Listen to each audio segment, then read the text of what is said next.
우리 하나님 말씀을 같이 보겠습니다.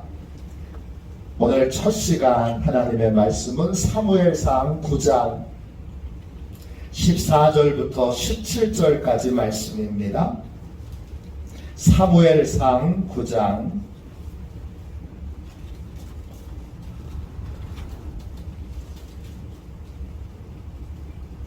14절부터 17절까지 말씀입니다. 제가 가지고 있는 성경책으로는 구약 성경책 420쪽 되겠습니다. 사무엘상 9장 14절부터 17절까지 우리 같은 목소리로 함께 귀한 말씀을 읽도록 하겠습니다.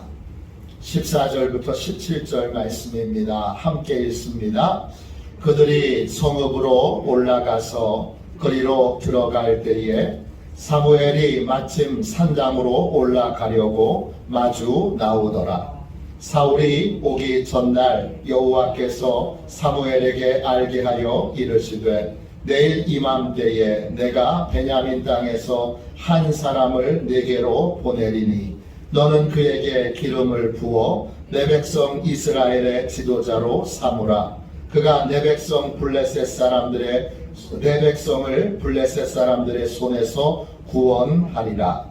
내 백성의 부르짖음이 내게 상달되었으므로 내가 그들을 돌보았노라 하셨더니 사무엘이 사울을 볼 때에 여호와께서 그에게 이르시되 보라, 이는 내가 네게 말한 사람이니 이가 내 백성을 다스리리라 하시니라. 아멘. 할렐루야. 우리 기도학교 첫째 날 기도학교에 오신 모든 분들을 진심으로 환영하고 축복합니다. 이제 하나님이 여셨으니까 하나님께서 놀라운 은혜로 여러분과 교회를 축복해 주실 줄로 믿습니다.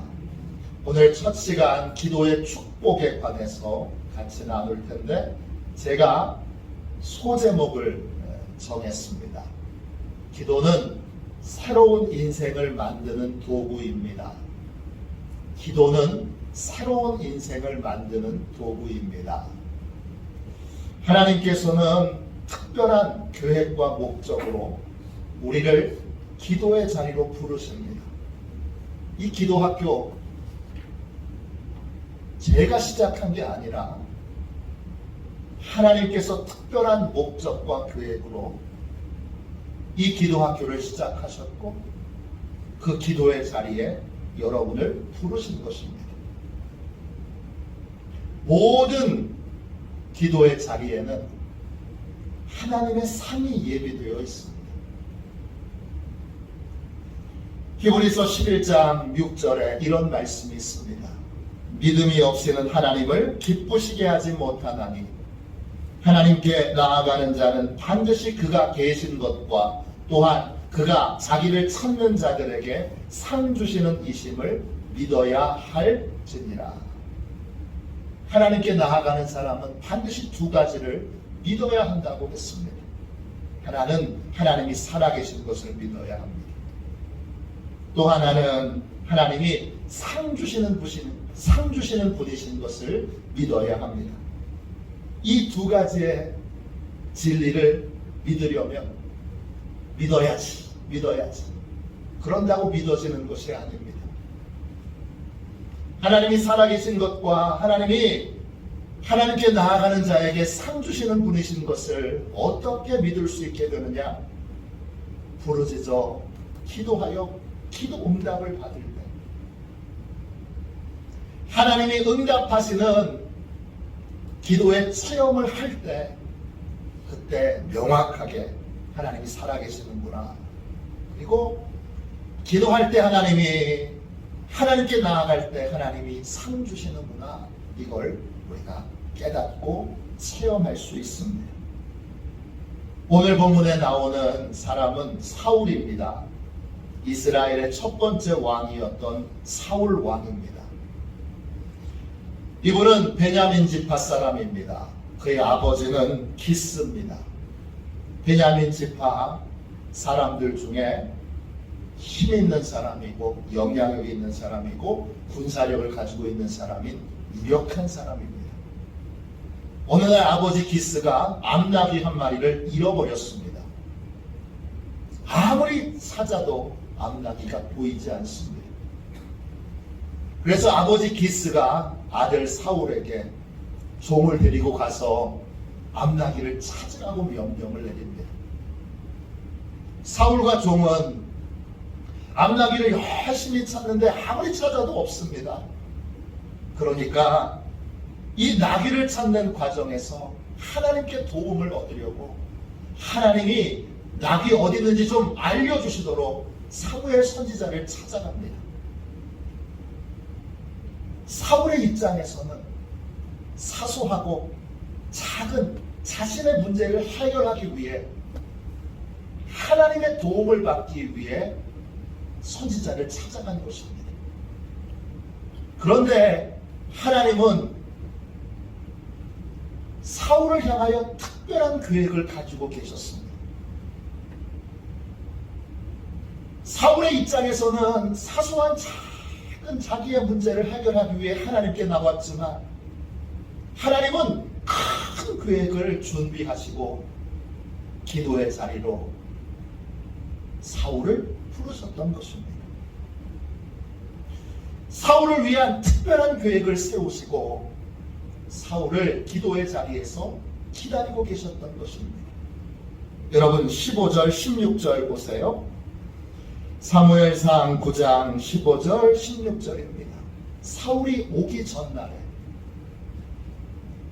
사울이 기도하러 하나님의 도움을 받기 위해 나오기 전에 있었던 일입니다. 사울이 오기 전날 여호와께서 사무엘에게 알게 하여 이르시되 내일 이맘때에 내가 베냐민 땅에서 한 사람을 네게로 보내리니 너는 그에게 기름을 부어 내 백성 이스라엘의 지도자로 삼으라. 그가 내 백성을 블레셋 사람들의 손에서 구원하리라. 내 백성의 부르짖음이 내게 상달되었으므로 내가 그들을 돌보았노라 하셨더니 사울은 지극히 개인적인 작은 문제를 가지고 하나님께 도움을 받으러 나왔지만 하나님은 사울을 이스라엘의 왕으로 세우실 계획을 가지고 사울을 기다리고 계셨던 것입니다. 하나님은 사울을 통해 이스라엘 백성들을 블레셋 사람들의 손에서 구원해내고 그리고 그를 왕으로 세우기 위해 사울을 기다리고 계셨던 것입니다. 이렇게 하나님은 놀라운 상을 준비하시고 우리를 기도의 자리로 부르십니다. 우리는 그저 개인적인 작은 문제를 해결받기 위해 기도에 나오지만 기도의 자리로 나오지만 하나님은 놀랍고 큰 계획을 준비하셔서 그 계획에 우리를 참여시키기 위해 기도의 자리로 부르시는 것입니다. 기도하면 어떤 일이 벌어지죠? 기도하면 나를 향한 하나님의 특별한 계획을 알게 됩니다. 기도하면 내가 그 하나님의 계획에 참여하게 됩니다. 기도하면 내 삶에 하나님의 계획이 이루어지는 축복이 이루어집니다. 유태영 장로님이란 분이 계십니다. 아시는 분도 꽤 많으실 겁니다. 우리나라 새마을 운동을 기획하신 분입니다. 새마을 운동을 전국적으로 실천하신 분은 박정희 대통령이시지만 새마을 운동의 세부적인 내용을 기획하신 분은 유태영 장로님이십니다. 그래서 많은 분들은 박정희 대통령의 새마을 운동 이렇게 부르지만 본질상 보면 유태영 장로의 새마을 운동입니다.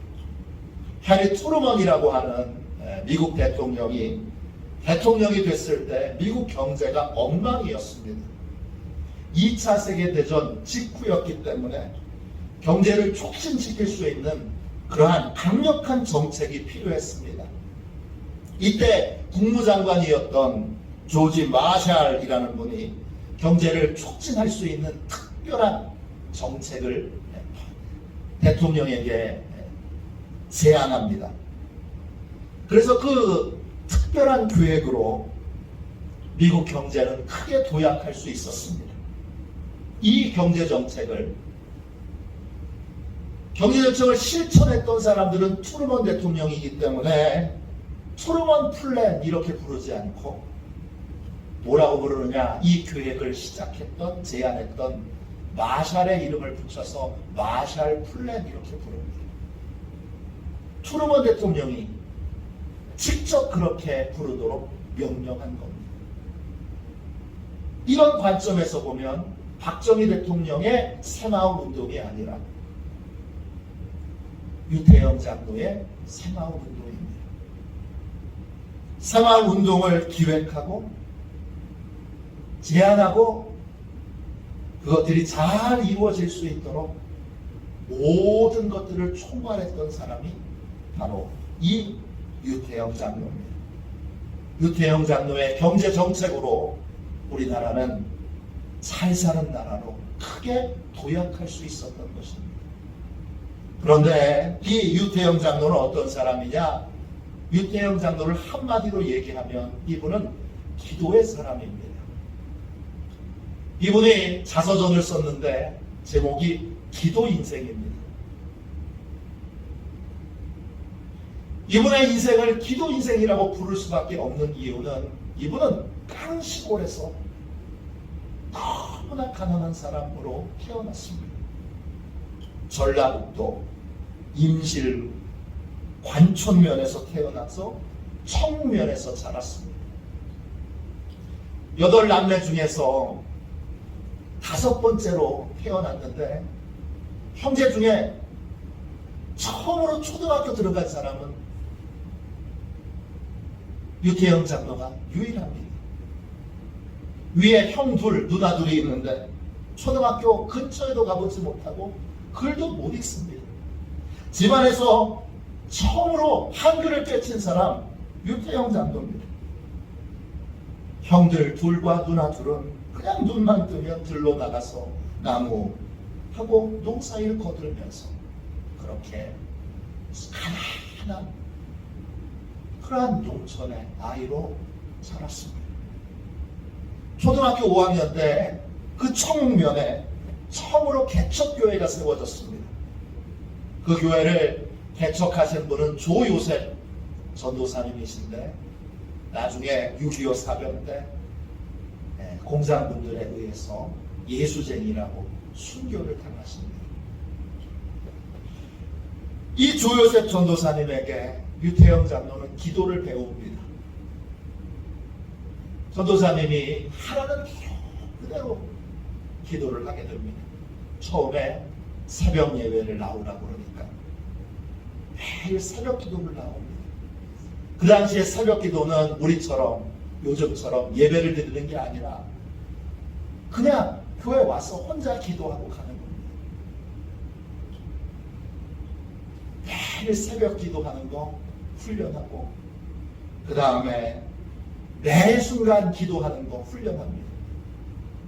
조요셉 전도사님은 매일 기도하되 5가지 제목으로 기도하라고 순서를 정해주셨어요. 첫 번째는 나라와 민족을 위해서 기도하라고 하셨어요. 예수 믿는 사람은 조국을 하나님의 마음으로 사랑하는 애국자가 되어야 한다. 그래서 그 애국자가 해야 되는 가장 중요한 일은 기도하는 것이다. 그래서 나라와 민족을 위해서 기도하게 했어요. 시골 소년이었던 이 유태영이 나라와 민족을 위해서 기도하니까 하나님이 나라를 사랑하는 마음을 그 마음에 주셨어요. 또 나라를 걱정하는 마음을 그 마음에 주셨어요. 그래서 나라를 위해 일하는 사람들 위하여 기도하니까 구체적인 기도의 제목이 떠오르게 됐어요. 이 나라에, 우리나라에 이런 게 필요하구나. 그걸 알고 나라를 사랑하고 나라를 걱정하는 사람이 되었어요. 두 번째는 지금 살고 있는 지역을 위해서 기도하라고 하셨어요. 이건 나라와 민족을 위해서 기도하는 것보다 쉬워요. 왜? 마을이 작으니까 무슨 일이 있는지 다 알아요. 아픈 분이 있으면 아픈 분을 낫게 해달라고 기도하고, 마을 어른들 중에 몸이 불편하신 분이 있으면 몸이 불편하신 분을 위해서 기도하고, 힘든 일 만난 분이 있으면 그분들을 위해서 기도해요. 또 홍수가 났을 때는 집이 떠내려가지 않도록 기도합니다. 이렇게 기도하면서 무슨 일이 벌어지느냐? 마을 사람들을 존경하게 되고 마을을 위하여 섬기고 봉사하려는 마음을 하나님이 주십니다. 세 번째는 예수 믿지 않는 친구와 친척들을 위해서 기도하라고 하세요. 그래서 친구와 친척들 하나님 만나게 해달라고 기도하니까 어떤 일이 벌어지느냐? 그들을 전도할 수 있게 됐습니다. 그 다음 가족을 위해서 전심으로 기도하라 그랬더니 가족의 배고픔이 아니라 먼저 영혼 구원을 위해서 기도하라 하시니까 열심히 가족 구원을 위해서 기도했어요. 어머니와 형제들 다 교회 다니는데 아버지만 교회 안 다니는데 그 아버지가 신앙생활하는 것에 계속 핍박을 줍니다. 너 계속 교회 다니면 학교 못 가게 한다. 그리고 책가방을 숨겨놓습니다.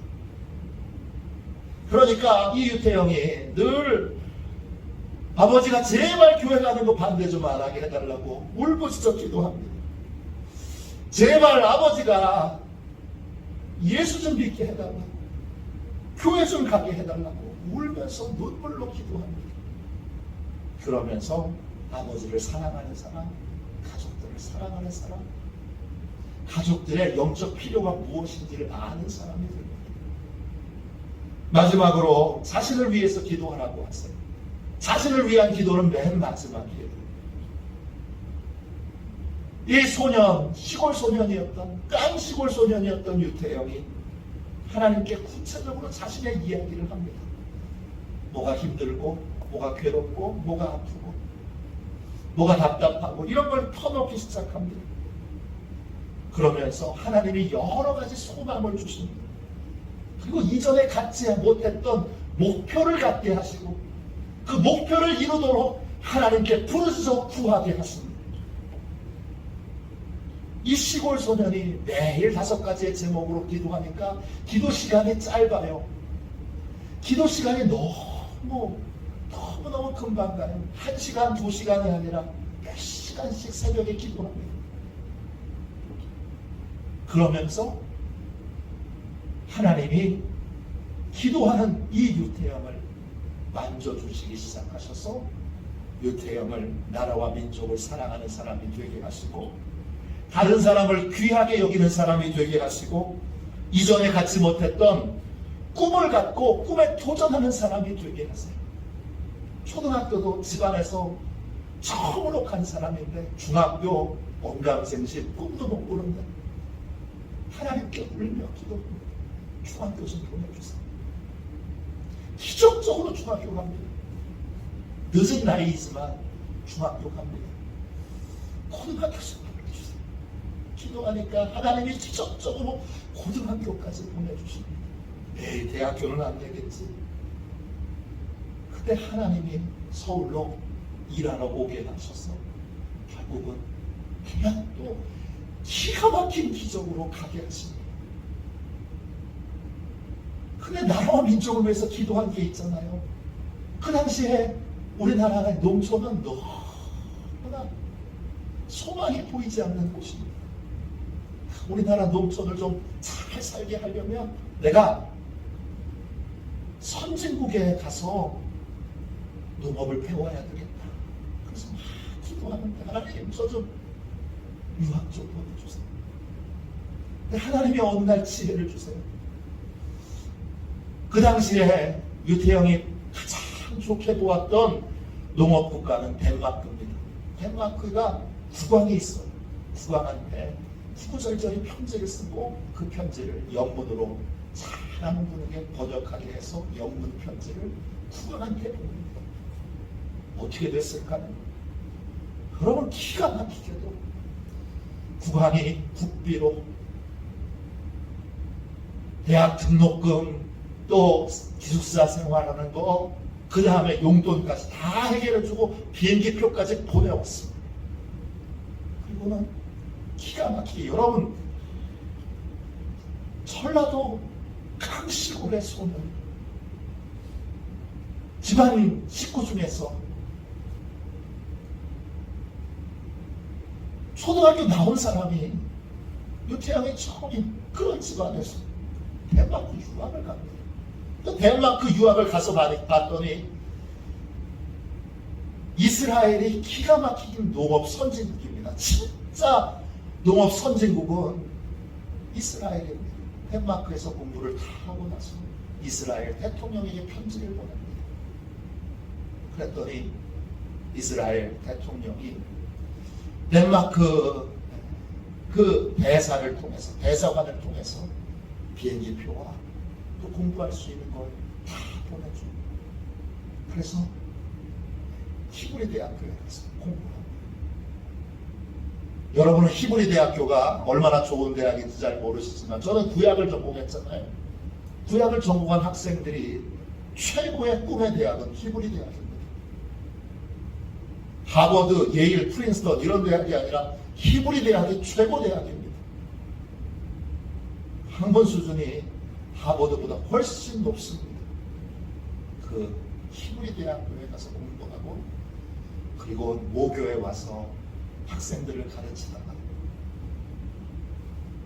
박정희 대통령이 농촌을 개혁하려고 하는 마음을 갖고 있으니까 불러내가 새마을 운동을 기획하게 하고 새마을 운동을 펼치게 합니다. 뭘 알아야 펼치죠. 덴마크에서 이스라엘에서 선진 농업 기술과 선진 농업 시스템을 다 보고 온 이 유태영이 그래서 그걸 디자인해서 이 나라를 살리고 이 나라를 부강하게 만드는 그런 기가 막힌 하나님의 사람으로 쓰임받게 된 겁니다. 그 모든 일에 매일 조요셉 전도사님이 가르쳐주신 사벽기도를 드리고 매일 이 5가지를 놓고 매일 평생을 기도해왔다.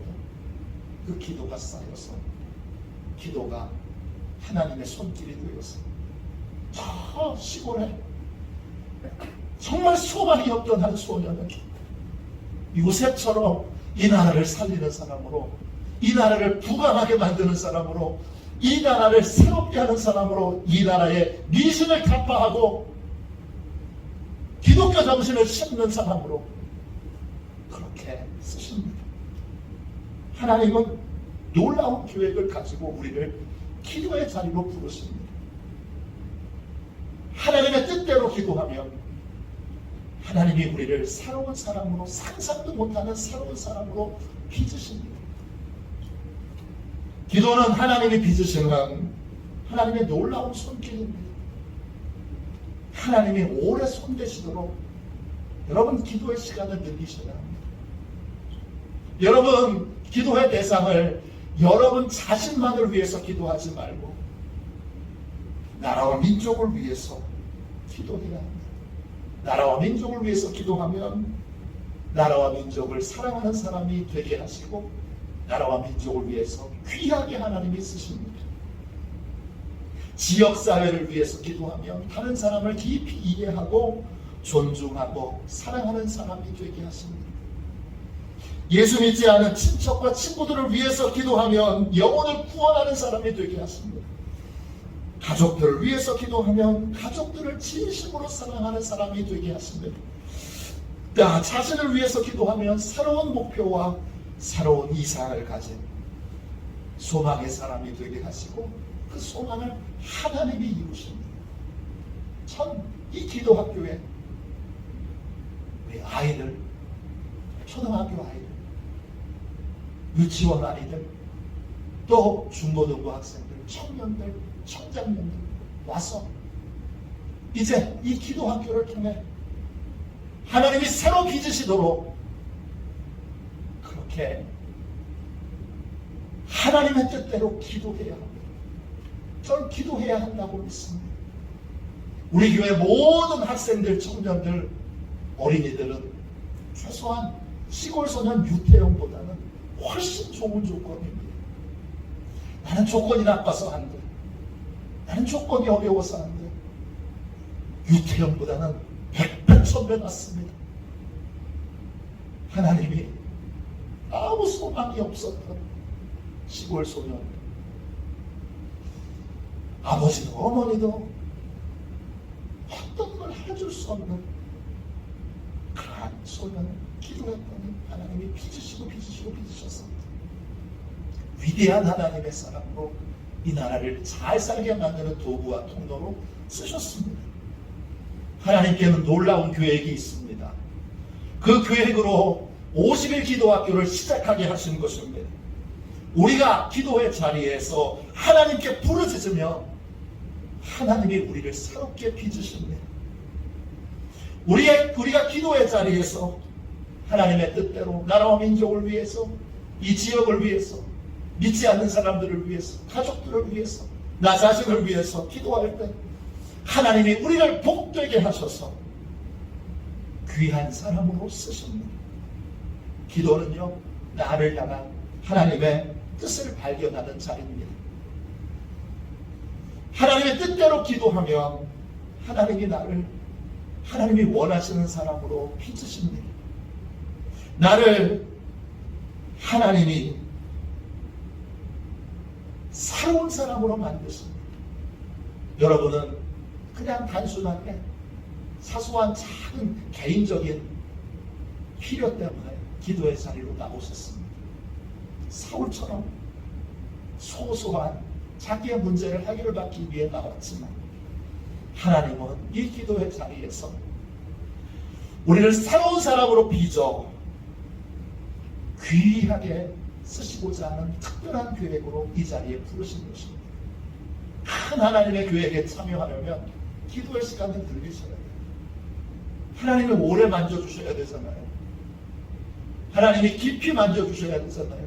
그러니까 이 기도학교에서 제일 중요한 건 뭐냐? 기도 시간을 견뎌내는 거예요. 5분 기도하셨던 분은 최소한 15분, 20분, 아니 30분까지는 기도하도록 견뎌보셔야 돼요. 하나님이 만져주셔야 하잖아요. 기도 제목을 샅샅이 끌어내서 기도 시간을 늘려야 돼요. 최소한 1시간 기도하셔야 되고, 이 기도학교를 운영하는 백영현 목사님의 교회는 3시간을 요구합니다. 샅샅이 모든 기도 제목을 다 기도하고도 시간이 남으면 그때는 하나님이 시키시는 기도를 하게 되니까 그렇게 하도록 3시간 기도 요청을 합니다. 그러나 저는 기도의 시간이 조금씩 늘어나게 되는 것을 원합니다. 우리가 한꺼번에 그렇게 많이 늘릴 수 없게 10분 늘리고 20분 늘리고 하나님이 계속 만져주시고, 우리도 이 5가지의 기도 제목 하나님 앞에 부르짖어 기도함으로, 더 오래 기도함으로, 더 끈질기게 기도함으로, 더 간절히 기도함으로 하나님, 나도 좀 새로운 사람으로 빚어주세요. 나도 기도한 만큼 하나님이 빚어주시고 만져주시고 만나주실 테니까, 그러니까 나를 새로운 인생으로 빚어주세요. 그 하나님의 뜻과 계획이 이루어지도록 이 50일 기도학교를 축복해주세요. 이렇게 기도하는 저와 여러분이 되시기를 주님의 이름으로 축원합니다. 우리 이 시간 기도하겠습니다. 자비하신 주님, 50일 기도학교를 시작하게 하신 선하신 하나님의 뜻을 신뢰합니다. 우리에게 놀라운 계획을 품고 우리를 기도의 자리로 불러주셨고, 이 50일 기도학교를 시작하게 해주셨습니다. 주님, 새벽뿐만 아니라 저녁에도 기도하게 해주셔서 감사합니다. 주님, 이제 하나님께서 계속 만져주시고 빚어주시고 고쳐주시고 깎아주셨습니다. 주님, 새로운 인생이 되게 하여 주옵소서. 냉랭하고 사랑 없는 그 마음에 하나님 나라와 민족을 사랑하는 마음을 주시고 이웃들을 사랑하는 마음을 주시고 지역을 사랑하는 마음을 주시고 믿지 않는 자들을 사랑하는 마음을 주시고 가족들을 사랑하는 마음을 주시고 나 자신을 진심으로 사랑하는 마음을 주셔서 하나님 새로운 인생을 열도록 축복하여 주옵소서. 오늘 주여 이 기도학교를 시작한 첫날 하나님께서 꼭 붙들어 계속 이 50일 동안 기도하는 일에만 마음을 쏟고 몰입할 수 있도록 하나님 특별한 은총을 내려 주시옵소서. 거룩하신 예수님의 이름으로 간절히 기도하오 특별한 은총을 내려